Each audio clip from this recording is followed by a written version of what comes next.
વડાપ્રધાન નરેન્દ્ર મોદીએ મહારાષ્ટ્રની મુલાકાત દરમિયાન ભારતીય નૌકાદળ 2 યુદ્ધ જહાજો અને 1 લડાયક સબમરીન રાષ્ટ્રને સમર્પિત કરી. આ ત્રણેયના આગમનથી સમુદ્રમાં ભારતની તાકાત વધશે. એવું માનવામાં આવે છે કે આ ત્રણેયના આગમનથી દુશ્મન પણ સમુદ્રમાં કંઈક કરવાની હિંમત કરી શકશે નહીં.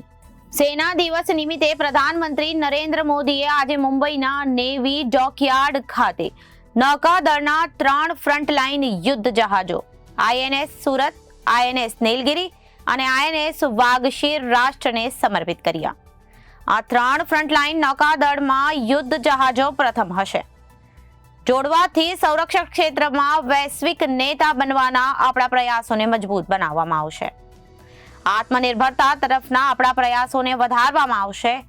INS સુરત મિસાઇલો માટે મૃત્યુ ઘંટ છે, જ્યારે INS વાગશીર દુશ્મનના રડારને ટાળવામાં નિષ્ણાત છે, જ્યારે INS નીલગિરી ભારતને સમુદ્રમાં એક ધાર આપી શકે છે.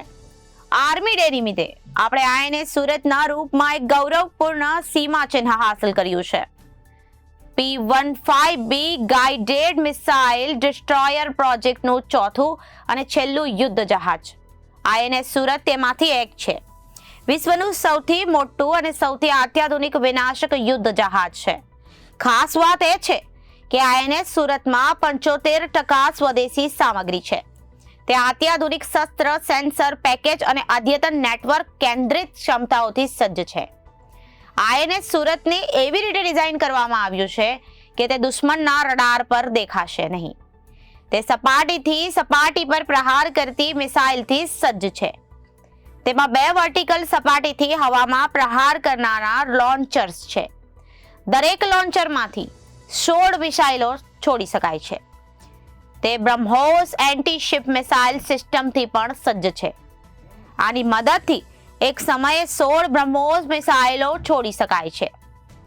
દુશ્મન સબમરીનનો નાશ કરવા માટે રોકેટ લોન્ચર, ટોર્પીડો લોન્ચર પણ હાજર છે. એવું માનવામાં આવે છે કે INS સુરત, INS નીલગિરી અને INS વાગશર એ બધા ચીન અને તેના પાડોશી દેશ પાકિસ્તાન માટે એક દુઃસ્વપ્ન છે, જે સમુદ્રમાં પોતાની હાજરી વધારી રહ્યું છે. હકીકતમાં તે ત્રણેય સમુદ્રના સિંહ છે, જે દુશ્મનની ગતિવિધિઓ પર નજર રાખે છે અને ગુપ્ત રીતે તેમના મિશન પૂર્ણ કરે છે. Bureau report, Janadesh news.